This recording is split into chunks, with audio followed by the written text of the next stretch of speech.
if we talk about the Fibonacci series, then the one thing which comes into our mind is that Fibonacci is a sequence and is a type series where each number is the sum of the two that precedes it. So here if you can see, the question itself states that the Fibonacci numbers commonly is denoted by f of function of n and form a sequence. It is known as Fibonacci sequence such that each number is the sum of two preceding ones starting from 0 and 1. That is, if f of 0, we need to calculate f of 0, and if we need to calculate f of n, then we will see f of n minus 1 and f of n minus 2. So basically in the initialization part, we know the two values. The first value is f of 0, which has the value as 0 itself, and if we talk about f of 1, then it also has the value of 1. So we we have got this generalized function as a whole in order to calculate for any nth value. If the question asks to find out any nth value Fibonacci series, then we can use this general formula and we can find out the value of the nth value in the Fibonacci sequence, whatever it will be.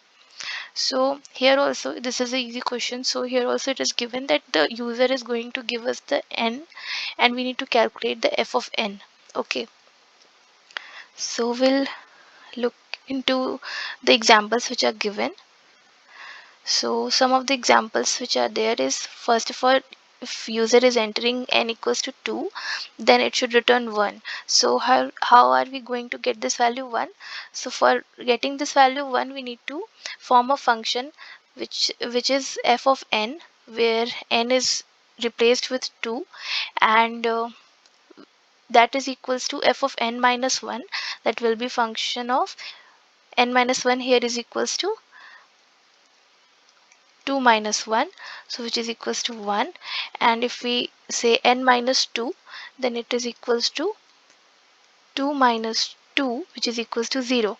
So here we are having function of 1 and function of 0.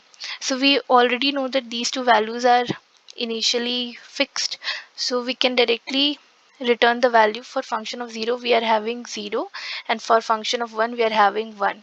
So we can find out the sum of these two values and get the answer as 1 as the output result. Similarly, if a user enters the n value as 3, then what we do, we will find out the function of n, where n is replaced by 3 here, and for that we need to find out function of n minus 1. That is, n minus 1 here becomes 3 minus 1, which is equals to 2, and similarly n minus 2 becomes 3 minus 2, which is equals to 1. So we will just replace the function of 2 and function of 1 with the f of n minus 1 and f of n minus 2, and then we are having we will have the value of f of 1 as 1, that is initially stored. And for f of 2, what we do, for f of 2 we find out f of 1 plus f of 0, which is f of 2 minus 1 and f of 2 minus 2. So if we find out f of 1 plus 0 from the above example, we can see that f of 1 will give us 1 and f of 0 will give us 0. After summing up these two values, we'll get 1. So this 1 is stored inside this method and we are able to return 1 here, and similarly 1 is the output for f of 1, and after summation we are getting as 2. Okay, now we are having another example which is n equals to 4. So if we talk about function of f of 4, then it is clear that we need to find out n minus 1. So here it will be substituted as 4 minus 1, which is equals to f of 3, and similarly f of n minus 2. So if we talk about n minus 2, then it is equals to 4 minus 2, which is equals to 2. So for f of 3 and f of 2 also, we need to find out f of 3's value. So for f of 3, what we'll do, we will find out f of 2 plus f of 1 For f of 2, what we'll do, we will find out f of 1 plus f of 0, and this f of 1 will come out as it is down here in the equation. And after that, we know that f of 1 value is 1, f of 0's value is 0, and f of 1 value is 1. So again, we are going to get the summation of all these, which is equals to 2. So we are returning 2 here. Fine. And here if we see f of 2's value, so here just now we have calculated f of 2's value, which is equals to f of 1 plus f of 0, which is equals to 1 plus 0, which is equals to 1. So we are getting 1 as the output here, and after doing the sum of these two values, we'll get 3 as an output. So let's look into the solution part. So the first kind of solution which we are having here is the iterative solution. So how we are able to figure out here? So first of all, we are declaring a method fib, which is passing the input of n as the user input, and here we are in checking the base condition, and we are checking that if n is equals to 0 or n equals to 1, so whatever the value n is having, we are going to return that n as it is. If it is 0, it is going to return as 0, because we know that f of 0 is equals to 0, so we can directly return the number itself, and f of 1 is equals to 1, so we can return the 1 number here directly. So that is the base condition. And after that, we are declaring two variables, a equals to 0 and b equals to 1. So what we are doing here, we are just setting the values of f of 0 and f of 1 in these two variables. Okay, and then we are running a loop n times, and we are iterating and decreasing the value, its nth value, one by one, till it is greater than 1. Okay, so what we are doing, we are just calculating the sum. We are calculating 0 plus 1 here, like suppose sum we are getting as 1 here. Now we are moving the pointer ahead and making a is equals to b, so a will become 1, and b is equals to sum, so b will become 1. Why we are moving the pointer? Because we know that whenever we are calculating the Fibonacci series, so whatever value, whatever nth term we need to calculate, we need to know only two values. Two values should be known, and those two values are n minus 1 and n minus 2. That is why we are focusing and moving the pointer. A is moving to b and b is moving to the sum which is calculated, and like that we are decreasing the nth value, and after some value, after the nth value becomes equals to 1 and it is not more than 1, then the loop will break and it will come out, and then we will return the b value. Why we are going to return the b value? Because b is at the last storing the sum, so sum is the result. Okay, so this is first solution, which is getting operated using time complexity as big O of n and space complexity as big O of 1. The another solution which we have is using recursion. So using recursion also we can do it. So for that, we just need to form one decision tree. So if we form the decision tree, we need to find out if n is equals to 4, suppose. So what we are doing, we need to find out the Fibonacci of 4, fourth index. So what we do, we will find the Fibonacci of 3 and we'll find the Fibonacci of 2. For 3, we need to find the Fibonacci of 2 and we need to find the Fibonacci of 1. For 2, we need to find the Fibonacci of 1 and we need to find the Fibonacci of 0, that is n minus 2. So, and for 2, we need to find the Fibonacci of 1, which is n minus 1, and Fibonacci of 0, which is n minus 2. For for 1 and 0 the values are fixed, right?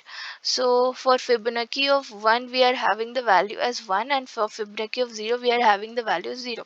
So when we are coming at this point, we are returning the value as 1, and here we are returning the value as 0.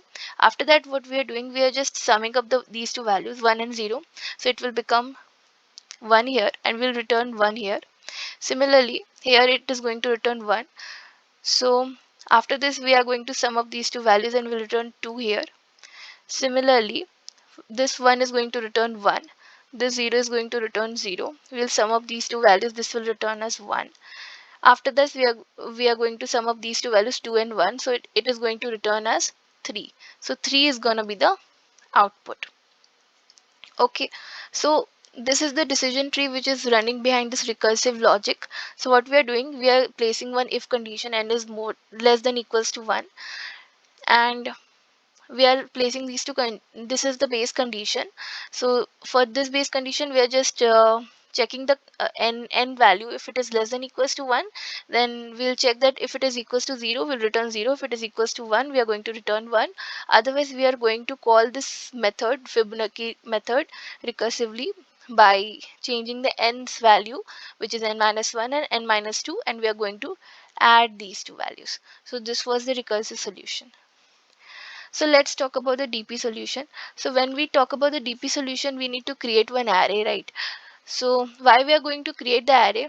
Because in the last case, you have seen, in the last case, we were performing the same kind of same n's value more than one time. Like for 2, you can see, for 2, if you see, we were performing 1 2 here, another 2 was performed here. Similarly, if you can see 1, so 1 1 2 times 1 we are having, 1 is 3 times. And if you see 0, so 0 is here, again 0 is here. So what we are doing, if you just see these two values, then we are taking 2 and 2 and calculating its value again and again. So in order to stop this repetition and decrease the time complexity, we go through this DP technique. And in DP, we need to create one memoization table. So here what we are using a 1D array, and we are making n plus 1 size array, just because we are referring the index as from 1. We are going to refer the index from 1. That is why we are going to make n+1 array. Okay, so dp at dp at 0, then 1, then 2, then 3, then 4 and 5. So we were given the input as 4, right? So what we are doing, we need to store the values here, and whenever that particular solution, that particular n terms comes again, then we will come back to this DP array and check whether it is already calculated, and if it is calculated, we'll use the value from the stored place. That is why we are using here the array. So first of all, we are using these two conditions. If n is equals to 0, it will return 0. If n equals to 1, it is going to return 1.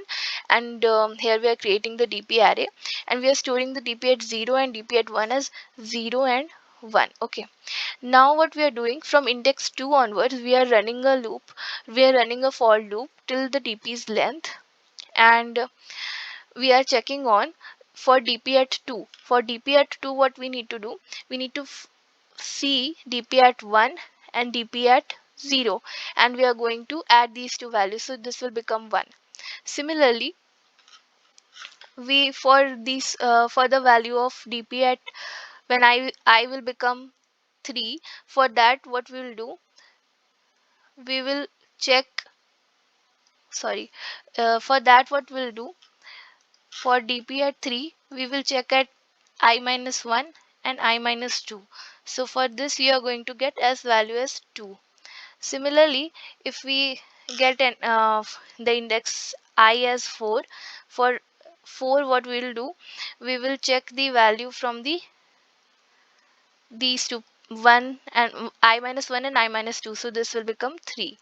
And for DP at 5, if the index comes at 5, then we will add up the values of I minus 1 and I minus 2, this will become as 5. So these are the values. This is the Fibonacci series we are getting. Okay, and what we have to return, so as they are expecting the nth value, so we need to return dp at n. So we need to, for 4, if they are asking for 4, then we will return the dp at 4. So dp at 4 will give us the result as 3. So you know that we are getting the output as 3, right? So it is correct. In order to optimize this DP solution, we are using an optimized DP solution, which is having big O of n time complexity and big O of 1 space complexity. So let's look into this solution also. As we know, when we were referring to the DP problem, we were only checking the previous two values, right? And the rest values which were present there, that was not used. So we do not need to store all these values because we are just referring to the previous two values. So in order to minimize the space complexity, you can say, what we are doing, we are using two variables, which is previous two and previous one.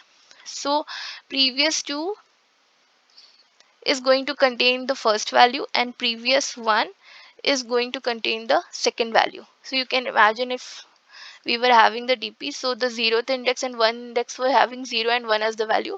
So this index is previous 2 and this index is previous 1. So we are using these two values and we need to calculate the this current value. So this is the current value. So for that, what we do, we are going to add these two values, right? We are going to add previous two and previous one. So just we are adding these two values and getting it stored here. So instead of storing it here, we are storing inside a current variable which is declared here, and we are adding previous two and previous one. And what we are doing, we are updating previous two and previous one. So previous two will move forward, these previous two will move forward and it will now be in place of previous one, and now previous one will move forward and it will be in the place of current. Okay, and now we need to calculate current again, right? So this place will become current and here we are going to calculate the current value, which will be equals to 2. Okay, and whenever the nth value is reached, so suppose if we are getting the n value as 3, then we will return the previous one value. So what will be the previous one value? This will be equals to 1. So we will return as 1. Why? Because we are going to start the index from 1 2 3 like this, so we can return this value as the output. So that was all about the Fibonacci series question.